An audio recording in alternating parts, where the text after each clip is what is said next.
Panggil itu gubernur, panggil kepala disnaker. Kenapa tidak menyelesaikan persoalan? Panggil ketua pengadilan, boleh.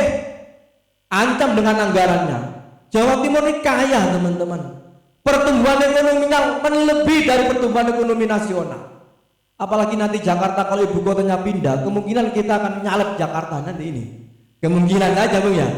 Ya kan apa yang ada di Jakarta kita punya semua Bung. Ya kita jauh lebih kaya jauh dengan Jakarta.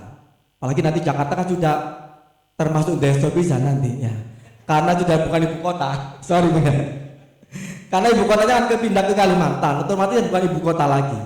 Tinggal kita Jawa Timur nanti. Potensi kita kekuatan buruh menang di Jawa Timur, kita banyak anggota kita. Kawan-kawan cerdas-cerdas luar biasa, teruji mentalitasnya, teruji semangat dan keikhlasannya. Apalagi teman-teman tadi tak ceritakan, teman-teman jam kesempatan bagaimana orang-orang Wangi dari situ Bondo, dari Lumajang mengantar orang-orang sakit datang ke dokter Sutomo. Siapa yang peduli? Tidak ada ambulan rumah, mobil pribadinya yang pakai cedol dibawa juga. Mobil ceri-ceri jelek gitu ya, orang Jember itu. Diisi mayat. Ini kan luar biasa teman-teman. Saya salut sekali dengan perjuangan kawan-kawan semua. Tidak pernah menang. Tapi semua itu kalah dengan kebijakan politik. Kebijakan politik menentukan kita. Bayangkan saja apakah beda harga kebutuhan pokok di Surabaya dengan kebutuhan pokok yang ada di Jember dan di Banyuwangi. Apakah berbeda harga minyak tanah, harga gas LPG, harga Indomie yang ada di Surabaya dengan yang ada di Tuban? Sama. Tapi kenapa upahnya berbeda? Ya kalau berbedanya 100.000, 200.000, 300.000 nggak masalah. Surabaya gajinya 4,6 juta, tapi sementara yang ada di Magetan, di Tuban masih 2 juta sekian. Apalagi kemarin Tuban tidak naik lagi.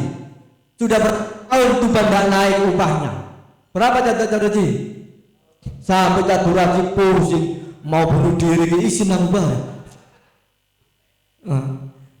Apalagi teman-teman Jember, itu bupatinya, apindonya, serikat pekerja sepakat untuk naik walaupun cuma 50.000. Tapi apa gubernur Jawa Timur mengatakan tidak perlu naik? Loh, kok bisa? Ini yang bekerja dan yang bayar sudah siap untuk naik. Gara-gara PP 36 dikatakan oleh gubernur Jember tidak boleh naik. Pertanyaannya, SK ini untuk siapa? Apa SK ini untuk presiden? Apa SK ini untuk menteri tenaga kerja? SK ini digunakan untuk masyarakat Jember, baik pekerja dan pengusaha yang sepakat untuk naik. Tapi kok kamu sebagai pemerintah tidak mengizinkan dan tidak menginginkan kita naik? Logika hukum kamu di mana? Logika berpikirnya di mana? Tapi tidak ada anggota DPRD kabupaten ataupun provinsi yang berani menyuarakan, memanggil gubernur, kenapa tidak kamu naikkan? Inilah politik kawan-kawan. Upah kita ditentukan oleh coret-coret oleh orang-orang mereka. Kemiskinan dan kekayaan kita, pendapatan kita ditentukan oleh tanda tangan mereka. Ini yang kita tidak masuk akal. Sementara daerah ring 1, misalkan Pasuruan, kabupaten ya, yang harusnya tidak boleh naik menurut PP 36, kurun waktu 15 tahun, tapi dia naik no. Walaupun 75.000. Kalau menurut PP 36, Pasuruan kabupaten itu 15 tahun baru naik. Kenapa? Karena per kapitanya itu menurut BPS cuma 900.000 kebutuhan orang hidup di Pasuruan, tapi upahnya sudah sama dengan Jakarta. Bayangin aja, per kapitanya 900.000, UMK-nya 4,3 juta. Jakarta per kapitanya hampir 3 juta, gajinya 4,3 juta. Kok bisa? Ya tadi itu yang kemarin kita ceritakan. Ini politik kawan. Menentukan kebijakan upah. Inilah yang kita lawan. Ternyata dengan kekuatan massa besar, mikir gubernur, ini kalau tidak dinaikkan daerah ring 1 terus demo gede. Masa yang paling banyak ya orang-orang daerah ring 1, Pasuruan, Mojokerto, Sidoarjo, Surabaya, Gresik, tumpek blek ke Surabaya sampai tengah malam demonya ndak mari-mari. Wis naik noai lah. Ndak usah pakai TPP 36. Tapi yang Tuban sudah bertahun-tahun ndak naik kayak. Ini perlu harus turun ronggolawenya, Bung. Perlu dilaporin Sunan Bonangnya ini ya, karena kita sebagai muridnya, sebagai murid Sunan Bonang tidak terima dengan perlakuan seperti ini. Banyak daerah-daerah yang lain, semua kebijakan politik itu ditentukan oleh mereka yang berkuasa. Apakah itu bupati, apakah itu wali kota, apakah DPRD, gubernur sampai presiden, mereka lah kebijakan-kebijakan politik itu.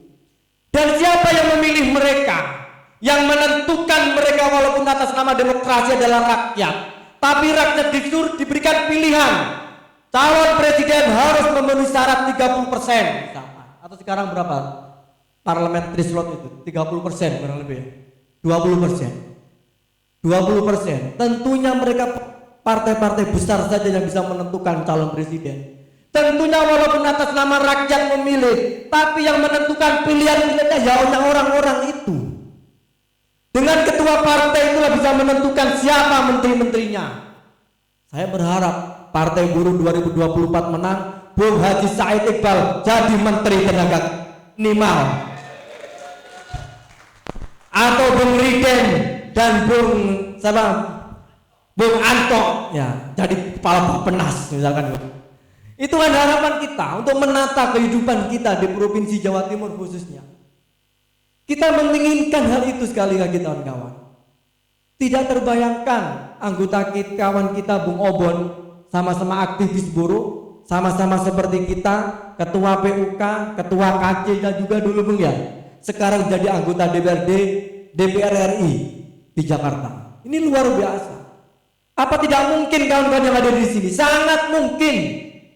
Cak Supri walaupun seperti ini, tiba-tiba nanti jadi wakil bupati Nganjuk misalkan, wah, apa mungkin? Sangat mungkin. Pokoknya ojo rabi maneh, cukup rabi sija ya Jumria. Ada teman-teman yang lain, sangat mungkin sekali lagi kawan-kawan. Kita jelas memiliki basis massa. Kita sudah petakan kekuatan kita di mana. Di Mojokerto, kecamatan apa, kelurahan apa, kita sudah punya database-nya. Dan setiap individu anggota kita adalah juru kampanye kita, tim sukses kita yang nanti akan membawakan kemenangan kepada partai kita kawan-kawan.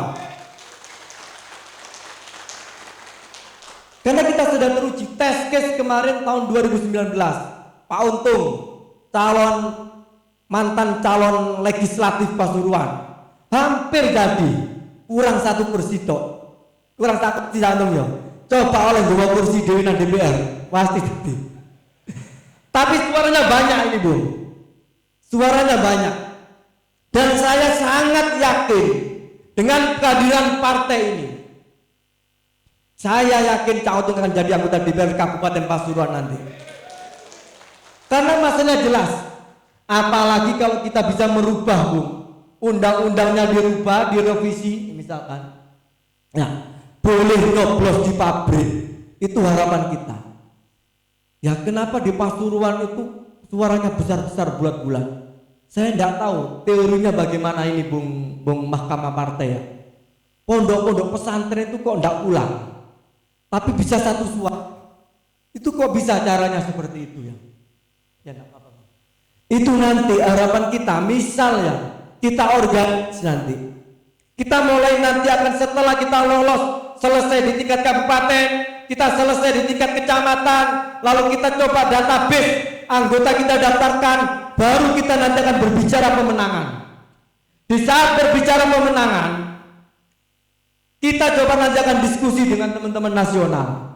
Bagaimanakah mengkondisikan suara-suara kita di kantong-kantong buruh tidak terpecah. Ini yang menjadi PR kita nanti teman-teman. Misalkan di PT JAI atau di PT SAI itu karyawannya hampir sekitar 9 atau 8 ribu lebih. Kalau itu bisa kita kondisikan suara satu, bagaimana caranya nanti? Ini yang menjadi kita. Selamat datang Bung Sony. Silakan Pak Sony. maju ke depannya. Kita bisa itu teman-teman.